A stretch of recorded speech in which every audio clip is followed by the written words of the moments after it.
இவ்வளோ வரி போடுறாங்கல்ல, கணக்கு பார்க்கறதுக்கு வரி போட முடியுமா? ஏற்கனவே நிர்வாகம் வரி வாங்கிடுறேன், கணக்கு பார்க்கறது 228 கோடி ரூபா போடுறாங்க. அது ஒரு வருஷத்துக்கு. ரெண்டையும் கூட்டினா 656 கோடி ரூபா ஒரு வருஷத்துக்கு. அப்போ ஒரு மாதத்துக்கு 54 கோடி, ஒரு நாளைக்கு 1 கோடியே 84 லட்சம் நம்மளுக்கு போகுது. இப்படி போய் கிட்டத்தட்ட 34,000 கோயில்களில் வந்து அர்ச்சகர்கள் இல்லை, தெருவில் விட்டுட்டாங்க. 34,666 கோயில்கள் தெருவில் விட்டுட்டாங்க. காரணம், அந்த கோயிலோட அன்றாட வருமானம் வந்து 27 ரூபா 39 பைசா. அதுக்காகத்தான் நான் உங்கள் ஊருக்குலாம் வரணுன்றேன். என்னன்னா, இந்த டேட்டா தெரியும். நான் அந்த டிபார்ட்மெண்ட்டில் இருந்தவன், போலீஸ் டிபார்ட்மெண்ட், அந்த டிபார்ட்மெண்ட்டில் இல்லை.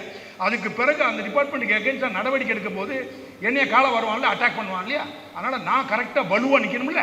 அப்போ என்னுடைய நாலேஜை வளர்த்துக்கிட்டாதானே தெரியும். அப்போ நான் படித்து தெரிஞ்சுக்கிட்டதுனால அதுக்கான பெரிய பீத்திக்கிறதுக்காக அவங்கள்ட்ட சொல்லலை, தெரிஞ்சதை பகிர்ந்துக்கிறேன்.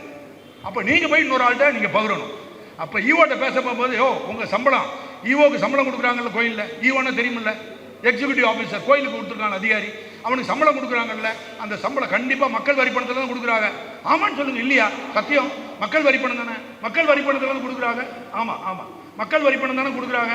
சொல்லுங்க சார், சத்தியம். அம்புட்டும் போய் எல்லாம் கிடையாது. கோயிலோட வருமானம், கோயில் நிதியிலேருந்து கொடுக்குறாங்க. எவ்வளோ தப்பு நடக்குது பாருங்க. அடிப்படை தெரியாததுனால நம்ம பிரச்சனை. அப்போ கோயில் நிதி, இப்போ கலெக்டர் ஆஃபீஸில் வேலை பார்க்குறாங்க, இதில் நிறைய பேர் வீட்டுக்காரங்களா கலெக்டர் ஆஃபீஸில் வேலை பார்க்கும். சம்பளம் யார் கொடுக்குறா?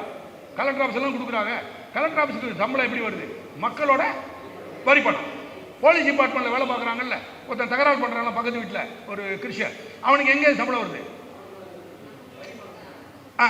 நம்ம கொடுக்குறோம் உங்களுடைய வரி பணம், ரைட்டு. அதே மாதிரி அறநிலையத்துறை மக்களுக்கும் வரி பணம் தானே, அது மட்டும் கிடையாது.